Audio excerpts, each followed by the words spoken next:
Any roof, doesn't matter the size, just 100 square feet at a time. So what we're going to first is mix it a little bit. Because, you know, over shipping and handling, that you can see the consistency. I'm bringing the Kevlar up to the top. You want to get it dispersed all the way through the product. You don't have to do it fast. So you can see the Kevlar coming up. See how it's thickening up? Because what will happen is some people open up the bucket, and let's say the bucket's been sitting out in the sun, especially for a couple of days. Well, gravity, you know, will tend to pull the Kevlar down, and you got a big lump of Kevlar in the bottom, and you used all your one part. So just by doing this, take a couple of minutes, not much. And you can see how the Kevlar is getting off that bottom. The other thing to do is, you know, when you use it, store the buckets upside down on their lid. Okay. So what I want to do is on the 10-foot area, we pre-cut the scrim, as you can see, in about 12-foot sections. So after 3, you have 1 square, but we want to start by splitting these seams. So the first thing I do when I work with the product is I'm going to get from the bucket. You don't want to waste material. From the bucket, right over the seam. And I'm first going to hit that seam right there.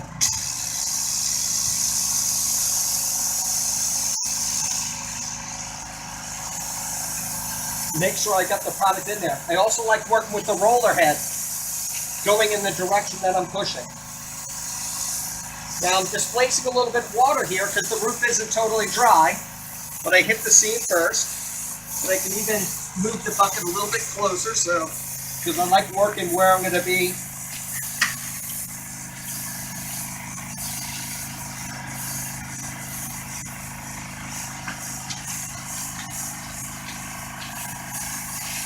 And you can see when you have a wet roof, it's displacing the moisture a little bit.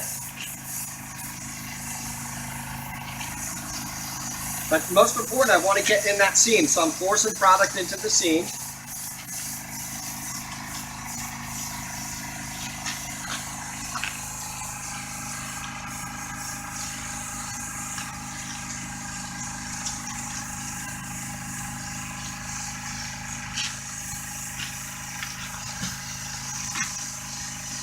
See how it fills in all those gaps?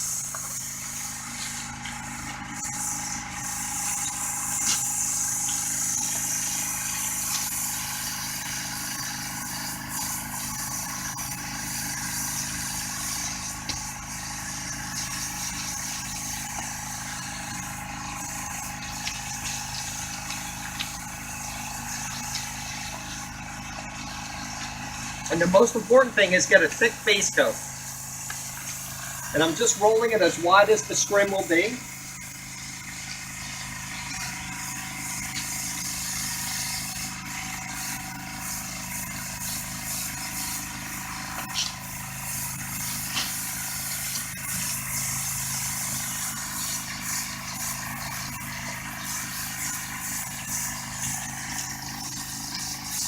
So just all I'm doing here is I got to break some surface tension, as you can see.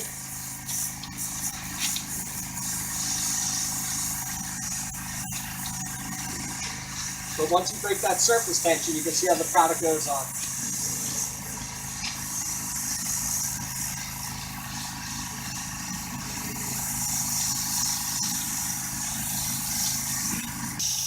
Directions.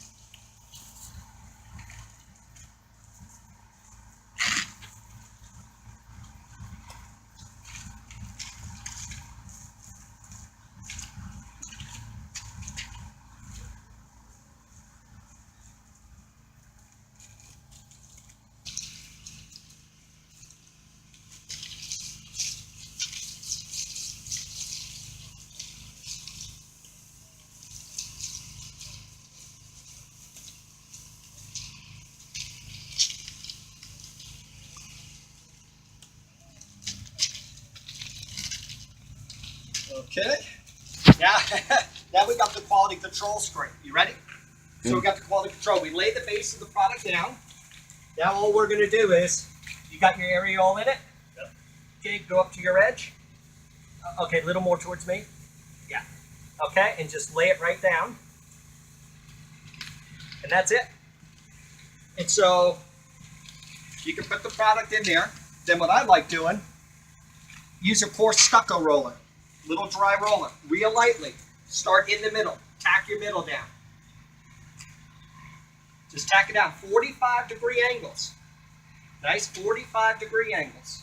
Real simple. Pulling out any tight void. Nice and lightly. 45 degrees. And you can see that seam underneath disappeared. The waterproofing of the system is underneath. The Kevlar is underneath. The insulation, the reflectivity, all throughout the product. You can see, I'm just getting the voids filled in. Then always, I like pulling out towards the edges. Now, if this was in the sun, we're working a shade here. If this was the sun, it goes on so much quicker. Plus, the roof's a little bit wet. And you can see right there. Then look at that seam just disappear. And we don't even have the top coat on.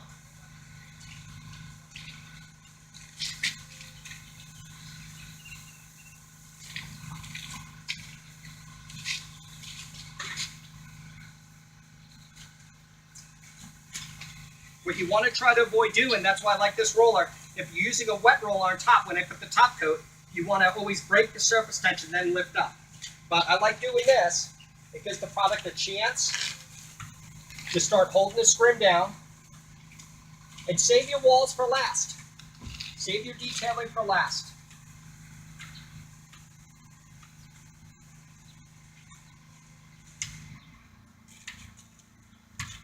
Okay, now what I'll do is, some people will put the top coat right on it. Some people wait. I'm going to let this continue to go through the material.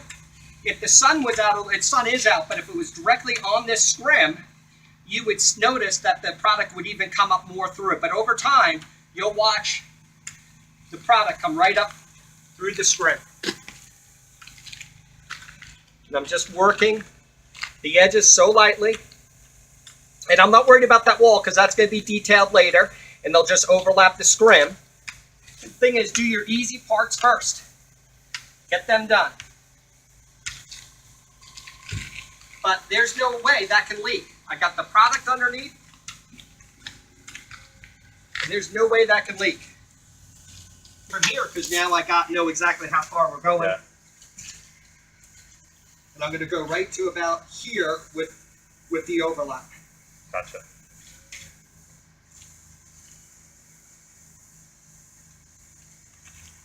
And once again, to get the product on, I always like start spreading it in the seam. Because that's the most important part. Yeah.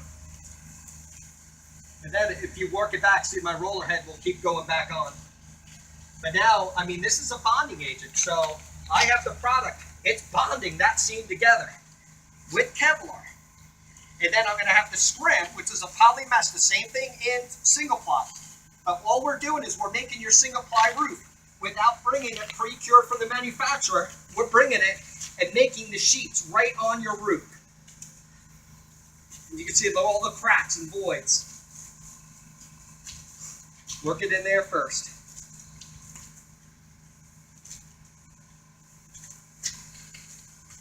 And you got plenty of working time with this stuff. So there's no rush.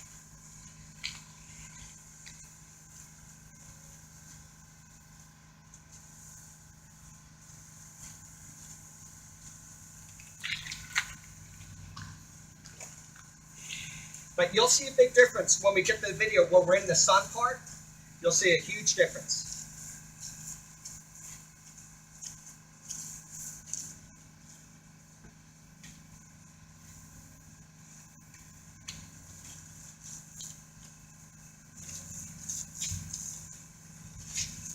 Start working it this way. See, all I'm doing now is breaking the surface tension because it is a wet roof. We pressure washed it, what, about an hour ago? So, but it will actually eat away the moisture because it's a moisture UV cure product and continue to set up. Now, if you were using acrylic, elastomeric, or a single silicone base, you would have muddy clouds of literally milk on your roof. This stuff will not mix with the water.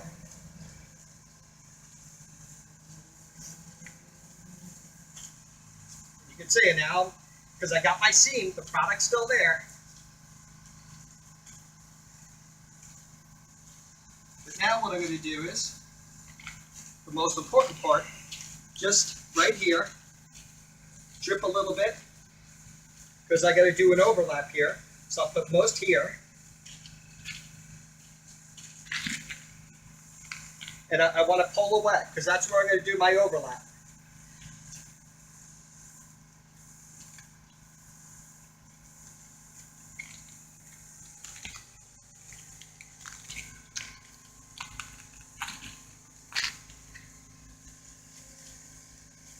And you can see that the scrim is really starting to pull down into that base coat. And then I haven't even put product on, but it's just pulling it through.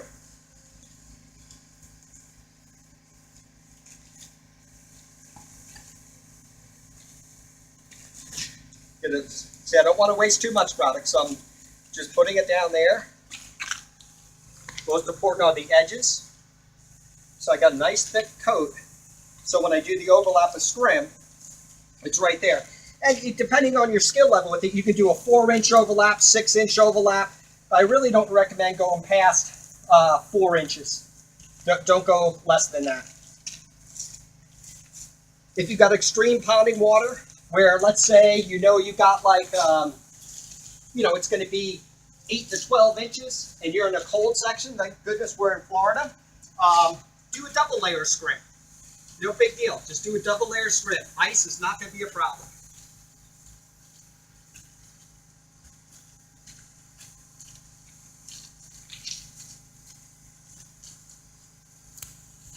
Okay, so now we got the next layer of scrim going down. We're going to do an overlap. So all you do is give yourself room to work. I got this. And we got it right here. How you doing your end? Okay. A little more towards our back towards this way. And that is good. And we put it down. Then just let it roll in. There you go. There. Okay, we got that. And you can see I got a little bit of a wrinkle there, right? All I'm going to do is start pulling. And you can see those wrinkles come out. And then what you can do too is like this here. You don't want to lift up, but just give it a pull to help it out. But try, once you lay it down, try not to pick up the scrim. You're breaking your seal. And I'm just rolling 45-degree angles. Now this, I'm going to see how that comes out? A little bit both directions. And this basically, you just made a seamless single ply membrane. That is a fully bonded seam throughout the product.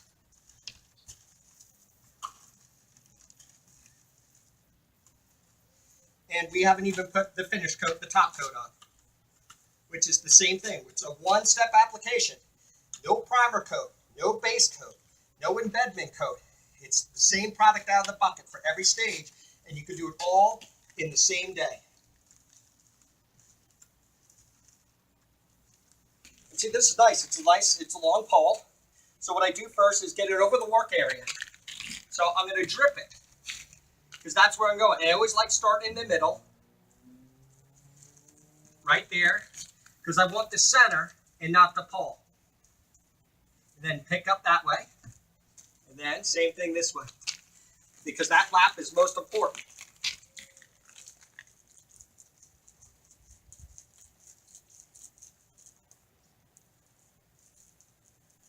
You can see a lot of product is on that roller. But now, that just helps hold it in. Then, you can see, just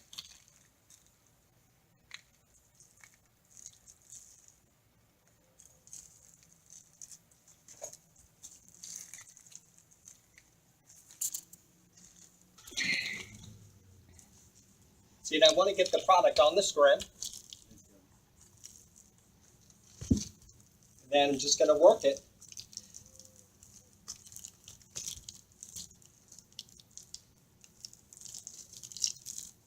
And then right around the edge, that's so just watch out, make sure you, but the longer you let the scrim sit there, it's not going to pull up.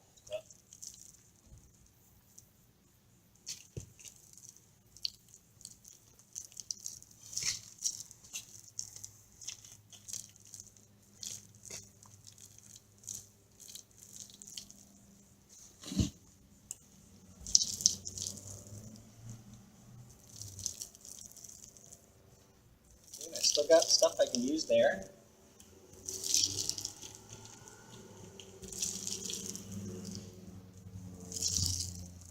As I said, we'll come back and do the detail work on the edges later. Always bring fresh product over where you're working. So now I'm going to do here.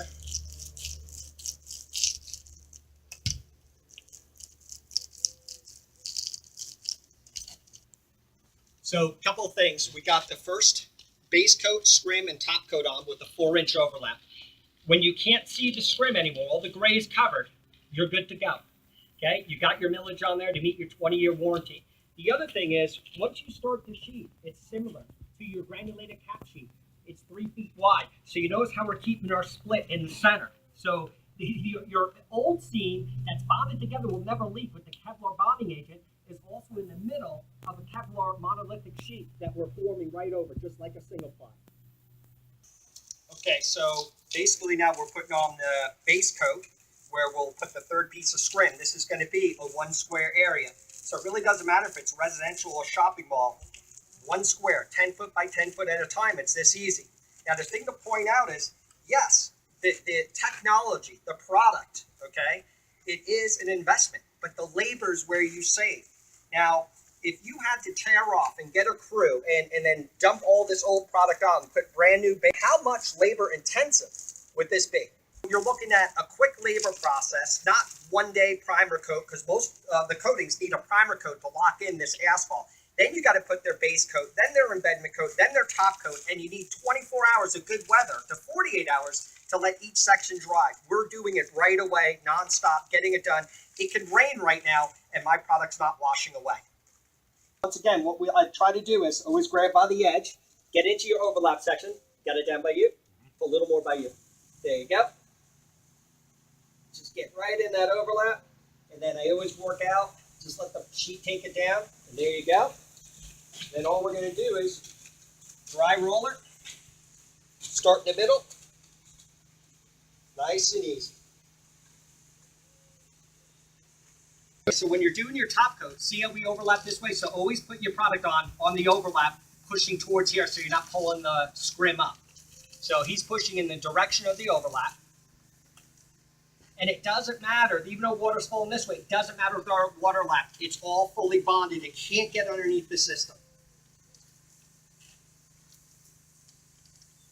Yeah, once you get a good coat over it, then you can go a little bit of both ways.